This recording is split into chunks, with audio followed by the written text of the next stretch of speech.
कभी धर्म के नाम पर तो कभी परंपराओं के नाम पर हमेशा स्त्री को ही क्यों कटघरे में खड़ा किया जाता है।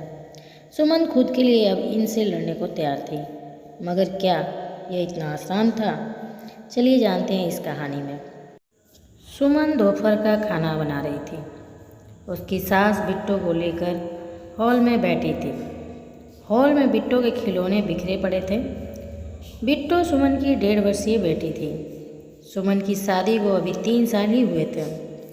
सुमन उसे याद है, अमन ने उसको एक बार देखा और पसंद कर लिया था। परिवार वाले भी सुमन को बहू बनाने को तैयार थे, लेकिन जब लेन देन की बात आई तो सुमन के पिता ने हाथ जोड़ लिया और बोले, रिटायर आदमी हूँ, क्लर्क की नौकरी करता था, ऐसे में भला कहाँ से मोटी रकम जुटा पाऊँगा। बारात के स्वागत में कोई कसर नहीं छोड़ूंगा। जो भी जमा किया है पैसा है उसी में खर्च हो जाएगा। मैं दहेज नहीं दे पाऊंगा, समझिए। अमन के परिवार वाले शादी के लिए तैयार नहीं थे, लेकिन अमन की जिद के आगे किसी की नहीं चली।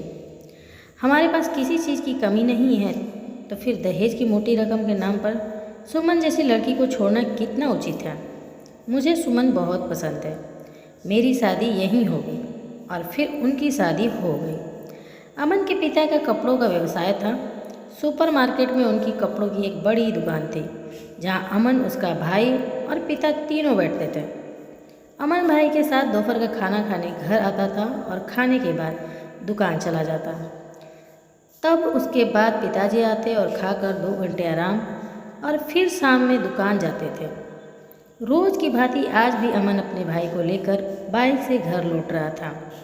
तभी रास्ते में एक टेम्पो वाले ने तेज़ी से बढ़ते हुए जोर का धक्का मारा, जिससे अमन का बैलेंस लड़खड़ाया और वो टप्पा खाते हुए एक दूसरी कार पर गिरा। अमन का भाई भी दूसरी तरफ जा गिरा और सड़क पर भीड़ लग गई। घर वालों को जैसे ही सूचना मिली वे बदहावास भागे। अमन को गहरी चोटें आई थी, उसके भाई को भी फ्रैक्चर हो गया था, मगर उसकी जान बच गई थी। इधर अमन को डॉक्टर ने नहीं बचा पाए। घर में मातम ने डेरा डाल दिया था। सुमन की तो दुनिया ही उजड़ गई, लेकिन उसके दुखों का सिलसिला शायद अब शुरू हुआ था। अमन को गुजरे अभी महीना भी नहीं हुआ था कि घर वालों ने सुमन को अपने साथ रखने से इनकार कर दिया। वह मानसिक यातना झेलने लगी। वह कोशिश कर रही थी कि दृढ़ होकर रहे, मगर अमन के बिछोह में कमज़ोर पड़ी सुमन घर वाले के प्रतिकूल व्यवहार से टूट रही थी। वृद्ध पिता से सुमन का दुख देखा नहीं जा रहा था। उन्होंने सुमन को मायके बुला लिया। हालांकि सुमन जाना नहीं चाहती थी। उसे एहसास था कि यहाँ से जाते ही ससुराल वालों के मन की बातें हो जाएंगी। फिर भी बिट्टो को देखते हुए वह भी मायके जाने को तैयार हो गई। पिता ने भी समझाया, अभी जख्म ताज़ा है, उन्हें भरने में समय लगेगा। तुम अपनी हालत को देखो, यदि तुम लड़खड़ा जाओगी तो बिट्टो को कौन संभालेगा। एक दिन सब ठीक हो जाएगा, इसलिए कुछ दिन यहीं हमारे साथ रहो। सुमन बिट्टो को लेकर मायके आ गई। मायके में माँ भले ही नहीं थी, मगर पिता ने सुमन को भरपूर सहारा दिया। अपने शब्दों से उसे मजबूत करते रहे। धीरे धीरे सुमन गम से निकलने की कोशिश करने लगी। उसका अधिकांश समय बिट्टो और वृद्ध पिता के साथ बीतता। घर के कामों में भी भाभी को भरपूर सहयोग देती, मगर भाभी को सुमन से कोई खास लगाव नहीं था। सुमन को मायके में रहते हुए कुछ महीने हो गए, लेकिन ससुराल वाले उसकी खोज खबर नहीं लेते। वह यदा कदा फ़ोन करती भी तो ससुराल के लोग नंबर देखकर ही कॉल काट देते। यहाँ तक कि सुमन के मायके से किसी का भी फ़ोन जाता तो वे लोग बात नहीं करते। अब सुमन का ससुराल वाले से कोई रिश्ता नहीं रह गया था। सुमन का भाई एक प्राइवेट कंपनी में अच्छी पोस्ट पर काम करता था। तनख्वाह भी अच्छी खासी थी, मगर फिर भी उसकी भाभी पैसों की तंगी का रोना रोते रहती। पिताजी की पेंशन भी उन्हीं लोगों के हाथ रहती। पिताजी की सारी ज़रूरतें उनकी पेंशन से पूरी कर दी जाती, फिर बची रकम घर खर्च में लगा देते। सुमन और बिट्टो वहाँ बस अपने दिन गुजार रहे थे। बिट्टो की भी ज़रूरत बढ़ रही थी। आखिर कब तक सुमन इधर उधर हाथ पसारती। पिता की अवस्था देखकर सुमन भैया भाभी के व्यवहार के बारे में कुछ नहीं कहती। वह अपने पिता को किसी भी प्रकार से दुखी नहीं करना चाहती थी। इसीलिए वह एक प्राइवेट स्कूल में शिक्षिका की नौकरी करने लगी। उसने स्कूल जाना शुरू कर दिया, मगर बिट्टो को उसकी भाभी संभालने को तैयार नहीं हुई। पिता के पास चाहकर भी नहीं छोड़ सकती थी। अब इस उम्र में वे कहाँ इस बच्ची के पीछे भागते। सुमन बिट्टू को अपने साथ लेकर जाने लगी। वहाँ स्कूल स्टाफ, सहायिका आदि हाथों हाथ बच्चे को संभाल लेते। बिट्टू नन्हे नन्हे पैरों से इधर उधर भागती खेलती। सुमन अपने काम और बिट्टू में उलझकर कुछ सुकून के पल तलाशने में कामयाब होने लगी, लेकिन कालचक्र से सुमन का यह सुकून देखा नहीं गया। समय ने करवट बदली। सुमन के पिता को टाइफाइड हो गया, जिसमें वे गंभीर इन्फेक्शन के शिकार हो गए। इलाज हो रहा था, लेकिन बीमारी बढ़ती जा रही थी। उनका वृद्ध शरीर बीमारी के कारण और भी जर्जर हो गया। एक दिन वह इस दुनिया से विदा हो गए। पीछे छूट गया सुमन और बिट्टू का उलझा जीवन। मायके में पिता ही मजबूत सहारा देते थे, जिसे सुमन मुश्किल भरे दिनों में भी टिकी हुई थी। अब तो भैया भाभी पर वह पूरी बोझ ही लग रही थी। अब हम अपनी गृहस्थी देखें या सुमन का जीवन। हमारे बच्चों की तो इस महंगाई में बहुत मुश्किल से कुछ ज़रूरतें पूरी हो पाती हैं, फिर इस बिट्टू का भार कौन उठाएगा? पढ़ाई लिखाई, शादी ब्याह। भाभी ने तीखे स्वर में कहा, हम आप पर बोझ कहाँ हैं? मैं स्कूल में पढ़ाती हूँ और अपना खर्च निकाल लेती हूँ। बोलते हुए सुमन की आवाज़ में दर्द था। अपना रोज के खर्च ही तो निकालती हो, उसके अलावा भी तो कई खर्चे हैं जो हमें चलाने पड़ते हैं, रहने का, खाने का, त्योहारों में कपड़े उपहार देने का। भाभी की बातों ने सुमन को बहुत ही आहत किया। भैया की चुप्पी में सुमन को भाभी के लिए उनका मौन समर्थन नजर आया। सुमन ने मंथन किया। उसे महसूस हुआ कि छोटे मोटे खर्चे के लिए चंद रुपए कमाने से कुछ नहीं होगा। अब उसे अपनी और बिट्टू की जिंदगी को सुरक्षित करना होगा। वह एक वकील से मिली और फिर ससुराल में अपनी हिस्सेदारी के लिए कोर्ट में एक अपील दायर करवाई। सुमन ने अर्जी तो लगा दी, मगर उस पर फैसला आना इतना आसान नहीं था। एक तो वैसे ही कोर्ट में न जाने कितने मामले लंबित पड़े थे, ऊपर से सुमन के ससुराल वाले पैसे का लेन देन करके मैनेज कर लेते और अपने वकील से तारीख बढ़वा देते। इस तरह सुमन को ससुराल से इतनी आसानी से कुछ मिलने वाला नहीं था। इधर भाभी का व्यवहार सुमन को टिसता रहता। एक दिन भाभी ने सुमन को शादी करने की सलाह दी। भाभी, मैं दूसरी बार दुल्हन बनने के लिए बिल्कुल भी तैयार नहीं हूँ। मैं फिलहाल सिर्फ और सिर्फ बिट्टू की माँ बनकर ही जीना चाहती हूँ। दूसरी शादी करने में भला बुराई क्या है? भरी जवानी में यूँ घूमना और अकेले रहना तुम्हारा तो कुछ नहीं बिगड़ेगा, मगर यह समाज हम पर ताने कसेगा कि जवान ननद के जीवन के बारे में कुछ नहीं सोचा। ऊपर से कल को हमने अपने बच्चे का भी तो रिश्ता करना है। तुम्हारी शादी नहीं होगी तो उनका भविष्य प्रभावित होगा। भाभी ने फिर शब्दों के तीर छोड़े। लेकिन मेरी शादी से उनके भविष्य का क्या संबंध? और वैसे भी समाज क्या कहेगा? मैं कुंवारी नहीं, विधवा हूँ और जीने के लिए एक सहारा ही काफ़ी है। बिट्टू, एक जवान महिला आखिर कब तक अकेले रहेगी?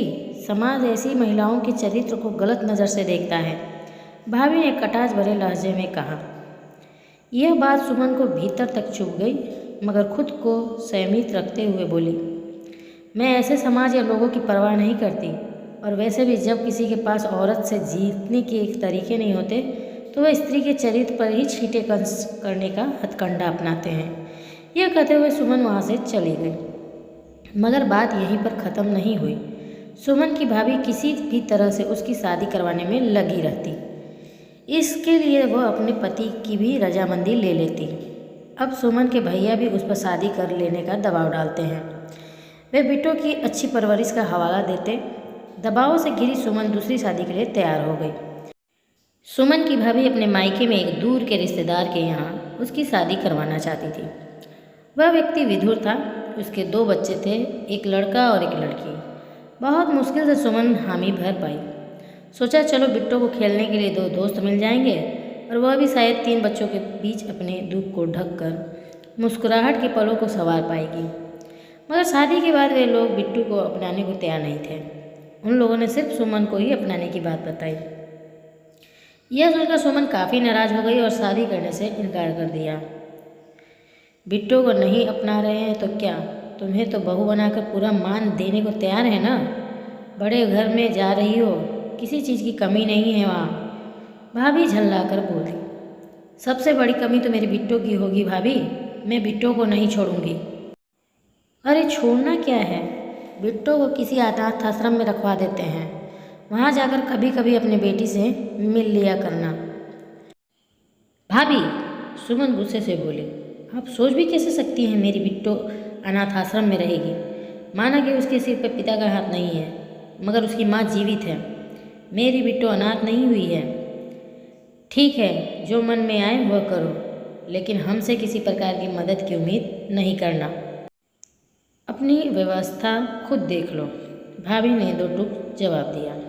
सुमन की अपनी भाभी से जोरदार बहस हुई। वह एक बार फिर से दुख की गहराई में उतर रही थी। उसे अपने जीवन में चारों तरफ अंधकार ही अंधकार नजर आ रहा था, मगर उसे बिट्टू के लिए उजाला लाना था। खुशियाँ के लम्हे समेटने थे, अतः उसने स्वयं को कठोर बनाना बेहतर समझा। उसे आभास हो रहा था कि यदि इस पल पर वह कमज़ोर हो गई तो वह रोन दी जाएगी, उसका अस्तित्व हंसिए पर चला जाएगा, और बिट्टू बिट्टू का क्या होगा। इसी द्वंद्व के बीच रात गुजर गई। सुबह हुई तो भैया ने सुमन को भाभी से माफ़ी मांगने के लिए कहा, लेकिन सुमन ने माफ़ी मांगने से इनकार कर दिया और स्पष्ट जवाब दिया, मेरा फैसला है कि मैं वहाँ शादी नहीं करूँगी, और हाँ, जब तक मेरी कोई ठोस व्यवस्था न हो जाए या लाइफ सिक्योर न हो जाए तब तक मैं यहाँ से जाने वाली भी नहीं। मत भूलो, मायके में मेरा भी अधिकार है। कहकर सुमन तैयार हो बिट्टू को लेकर स्कूल चली गई। इधर सुमन की बातें सुनकर भैया भाभी दंग थे। सुमन स्कूल तो आ गई, लेकिन आज उसका मन किसी काम में नहीं लग रहा था। वह खुद को सहज दिखाने की भरपूर कोशिश कर रही थी, मगर उसके चेहरे के भाव और माथे पर खींचती लकीरें उसकी असहजता का एहसास करा रही थी, जिन्हें पुलकित आसानी से देख रहा था। पुलकित उस स्कूल में संगीत शिक्षक था और सुमन के साथ उसकी अच्छी निभती थी। क्या बात है सुमन, आज कुछ ज़्यादा ही परेशान लग रही हो। नहीं तो, सुमन ने खुद को सामान्य दिखाने की कोशिश की। लेकिन मुझे एहसास है तुम्हारी परेशानी का। मुझे सिर्फ कलीग नहीं है, अपना हमदर्द भी समझो। कहते हुए पुलकित ने सुमन के हाथ पर अपना हाथ रख दिया। पुलकित के हाथ के स्पर्श ने सुमन को अपनेपन का एहसास कराया।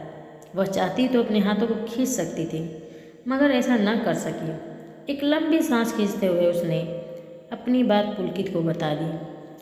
तुम्हारी परिस्थितियाँ विकट तो होती जा रही हैं। तुम्हें ससुराल वालों के साथ साथ अपने मायके वालों से भी संघर्ष करना पड़ रहा है। मुझे डर है कि कहीं विचलित होकर तुम कोई गलत कदम न उठा लो।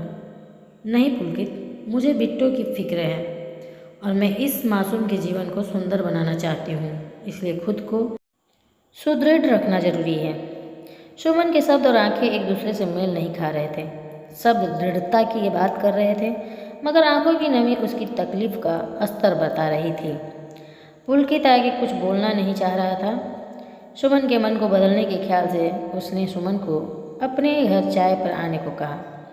सुमन मना नहीं कर सकी और स्कूल की छुट्टी होने पर बिट्टू को लेकर पुलकित के साथ उसके घर चली गई।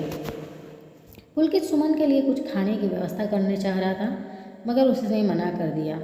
बिट्टू को बिस्कुट टॉफ़ी देकर पुलकित तो कॉफ़ी बनाकर ले आया। कॉफ़ी पीते हुए दोनों के बीच सामान्य बातें होती रहीं। इस सहज माहौल में सुमन को सुकून की मिठास घुली नजर आ रही थी। अचानक वक्त का ध्यान आया तो सुमन वापस घर के लिए वहाँ से निकल गई। पुलकित के घर से निकलते समय सुमन को एक व्यक्ति ने देखा जो उसकी ससुराल से परिचित था। उस व्यक्ति ने सुमन के ससुराल वालों को यह बात गलत तरीके से बताई, जिसके कारण लोग सुमन के चरित्र पर शक करने लगे। सुमन का संघर्ष मायके और ससुराल दोनों तरफ के लोगों से बढ़ रहा था। इधर पुलकित का स्नेहिल साथ सुमन को तपती धूप में शीतल छांव की भांति राहत भी देने लगा था। जब वह बहुत परेशान या तनावग्रस्त होती तो पुलकित के साथ बैठकर कुछ मन हल्का कर लेती। ससुराल वालों ने सुमन के चरित्र पर आक्षेप लगाना भी शुरू कर दिया। उनकी कोशिश थी कि सुमन को बदनामी के गर्त में इतना धकेल दिया जाए कि वह फिर सामने आकर यहाँ अपना अधिकार ना मान सके। बात उड़ते उड़ते सुमन के मायके तक भी पहुँच चुकी थी। आसपास के लोगों में सुमन को लेकर कानाफूसी होने लगी।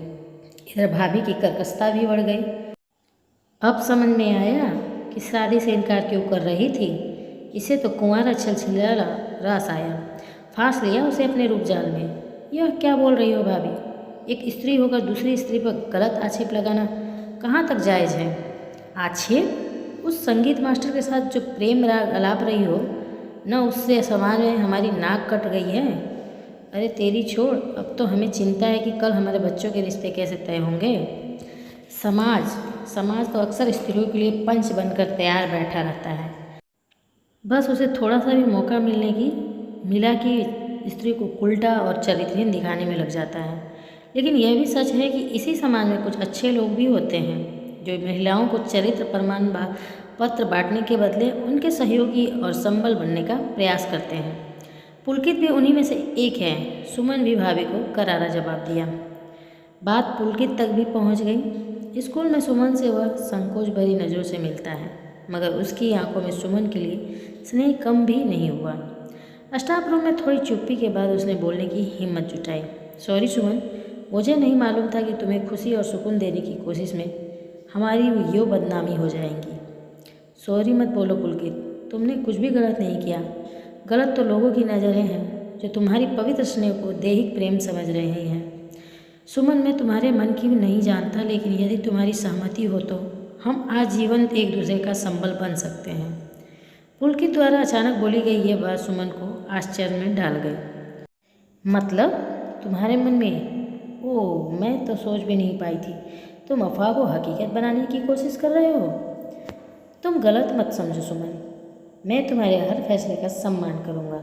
तुम्हारे ऊपर मैं भावात्मक दबाव नहीं डाल रहा, बस अपने मन की साझा कर रहा हूँ। तुम्हें पीड़ा से उबारना चाहता हूँ। पीड़ा? पीड़ा तो हम जैसी महिलाओं की शक्ति होती है। हम वेदना से टूटते नहीं, जूझते हैं। आलोचना का श्रृंगार कर खुद को स्थापित करते हैं। थोड़ा रुक कर एक लंबी सांस खींच सुमन ने आगे कहा, अभी कुछ नहीं कह सकती, मुझे थोड़ा वक्त दो। सुमन घर लौट आई। बीच में शनिवार रविवार की छुट्टी थी। वह न तो पुलकित से मिली और न ही बात की, मगर उसके सब सुमन के साथ थे। इधर घर में लोगों के ताने, उधर ससुराल पक्ष में कई तरह के झूठे आरोप। किस किस को जवाब दे। वह सोचने लगी कि इज्जत का गहना बदनामी की धार आखिर सिर्फ स्त्री के लिए ही क्यों है। हमेशा स्त्री ही क्यों कटघरे में खड़ी हो जाती है। नहीं, मुझे इन चीज़ों से बाहर आना होगा। जिसे जो कहना है कहे, लेकिन मुझे अपने और बिट्टो के जीवन को देखते हुए फैसले लेने होंगे। काफ़ी सोचने के बाद सुमन ने पुलकित को फ़ोन किया। हेलो पुलकित, मैं तुम्हें पिछले दिनों में जितना समझ पाई हूँ उसके आधार पर यह तय किया है कि मैं तुमसे शादी करने के लिए तैयार हूँ, मगर तुम्हें सिर्फ पति नहीं, अच्छा पिता भी बनना होगा। बिट्टो के प्रति पिता के रूप में प्रेम और जिम्मेदारी बखूबी निभानी होगी। तुम निश्चित रहो सुमन, एक पिता के फर्ज और दायित्व से मैं पीछे नहीं हटने वाला। पुलकित के शब्दों में खुशी की ध्वनि सुमन को स्पष्ट सुनाई दे रही थी। उसने फ़ोन रख दिया और फिर स्नेह भरी नज़रों से देखते हुए बिट्टो के सिर पर हाथ फेरा, क्योंकि उसके जीवन में खुशियों को लाने के लिए उसने साहस का पिटारा खोल दिया था। अब वह मुश्किलों को बांधकर हौसले की उड़ान भरने के लिए तैयार थी।